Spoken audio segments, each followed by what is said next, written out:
With tributes to Scott Hall and a WrestleMania status update for Cody Rhodes, this is Wrestling Hub. My name is John and you're watching the Wrestling Report for March 15. Before we get into the rest of the video, make sure you subscribe to Wrestling Hub and turn on all notifications to stay up to date with everything in the world of pro wrestling. Also, don't forget to follow us on Instagram at WrestlingHubOfficial and also follow us on Twitter at Wrestling_Hub.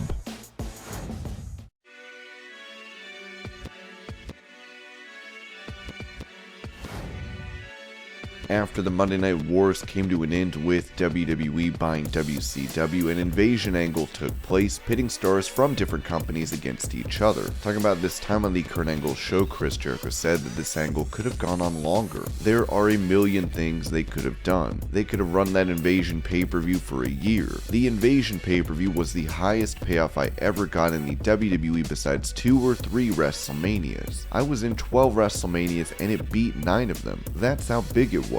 It was a giant check, and it was a 10-man match. Think about that. How much money did that pay-per-view make to pay the 10 guys in the main event that much? So what if that was the first one? Vince wasn't interested. He'd been at war with WCW for so long. He bought it, he got a big blow off from it, and he said you're done. And that was his goal. He wants to kill it, squash it, end it, done. That's what he did.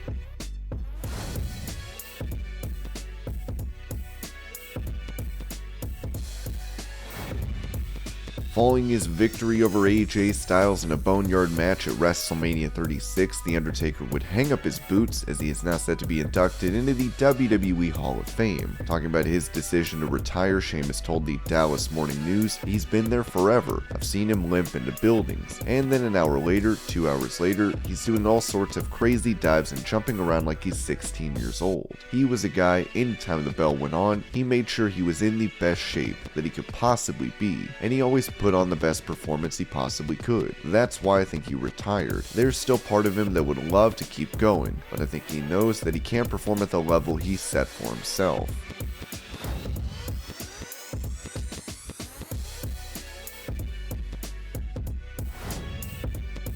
With them able to defeat the women's tag team champions Zelina Vega and Carmella on a previous episode of Raw, Rhea Ripley and Liv Morgan could be gearing up for a run with the tag straps. On Under the Ring, Ripley talked about going after the belts, saying the women's tag team championships, they sort of get looked down upon by a lot of people. I see it on social media all the time. I get it. We don't really get good positions on the show and a lot of the matches are very quick. So it's important to put it on WrestleMania and remind everyone exactly what we can do and how much these titles do truly mean. I love the tag titles. I love tag wrestling. I love everything about it. We just have to remind everyone how much they love it as well. That's what we're trying to do.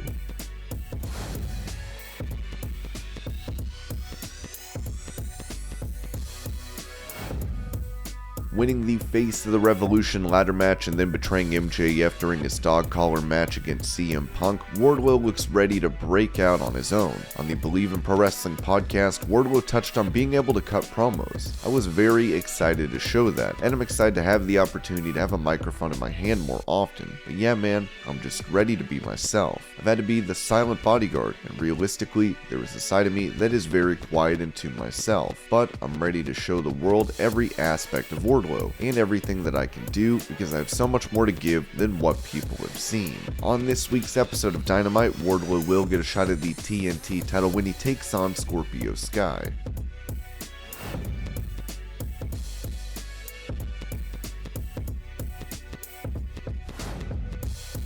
If you've been keeping up with Monday Night Raw, then you'll know that Veer Mahaan is coming at some point. WWE have been hyping up the star's arrival to the show by playing vignettes. After another video package aired on the show this week, WWE's Twitter would write, "You can run from the shadows, you can hide in the dark, but it is only a matter of time before you will face the power and fury of the coming storm. Veer Mahaan is coming to Raw." This caused many to react. The timing. I'm looking forward to be faced with the coming storm. Sorry, rush tweet. Veer's potential is through the roof. We appreciate Veer getting some exercise and taking the long route to Raw. Veer coming hard week in and week out is taking a toll. On the plus side, my son will be 5 months old this month, since that's how long he's been coming to Raw.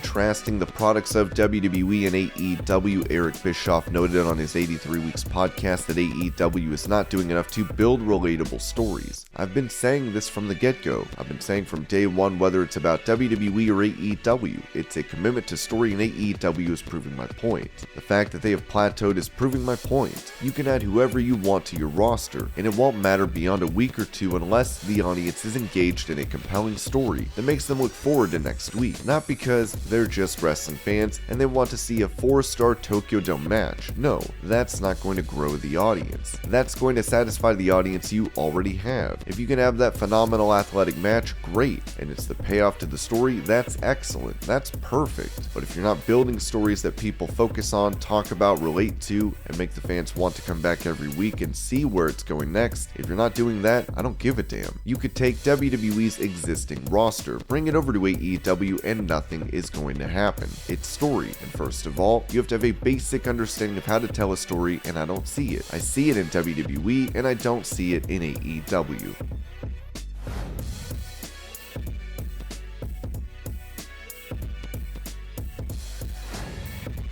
Last night on Raw, a Battle of Giants took place as Azeez was able to get a win over Commander Azeez. On Wrestling Observer Radio, it would be noted that this could be the end of Azeez receiving a push. They destroyed Azeez. As soon as they started pushing Azeez pretty much, as I said, his effectiveness was over because there's a natural match and they pick the giant that they want, which is the bigger of the two guys. Azeez has stopped getting any kind of push at all.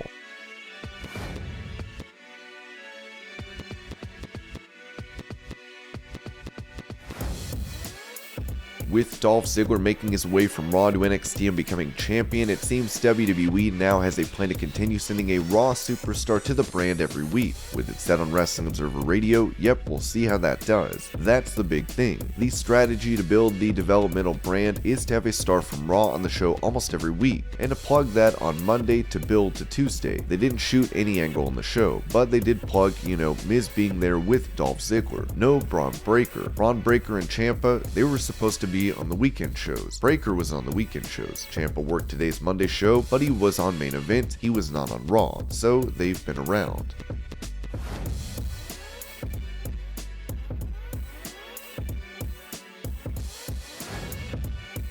Also on Wrestling Observer Radio, Dave Meltzer would touch on the situation with Cody Rhodes returning to WWE, saying he's coming. I mean, that's it. He's wrestling Seth Rollins at WrestleMania, unless something changes. I sure watch this, not thinking anything's changing. How they do it, they may end up doing the Hardys thing, where they're coming and they don't announce it, and just show up the day of the show. They may be doing that one. During Raw, Corey Graves made a couple references to Cody Rhodes on commentary, saying the WrestleMania hopes for Seth Rollins had been dashed, and that his dream had become a nightmare.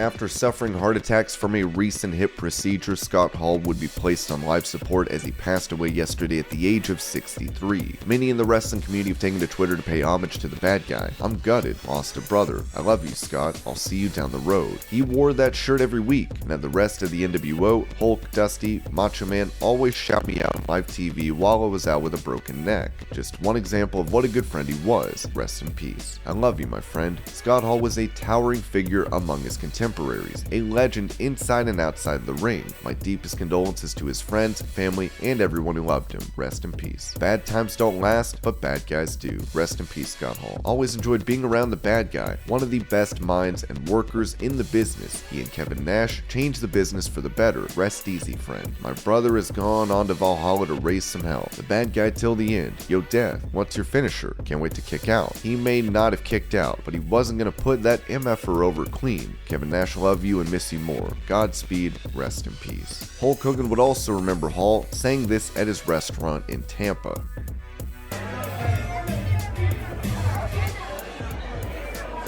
Hey, yo. Thank you guys for being here. We appreciate every one of you Hulkamaniacs for life, brother. A short while ago, a good friend of mine just passed away, Scott Hall. So in Jesus' name I pray, thank you, God, for taking care of my brother. He took care of me when I was down and out. Everybody thought Hulkamania was dead. Scott Hall resurrected me. He put me back on the map. I love him so much I can't even explain it to you. He had a bunch of faults. Hello? He had a bunch of faults, but he was a good guy. I just want to let everybody know here. I just want to let everybody know here tonight that he's in our thoughts.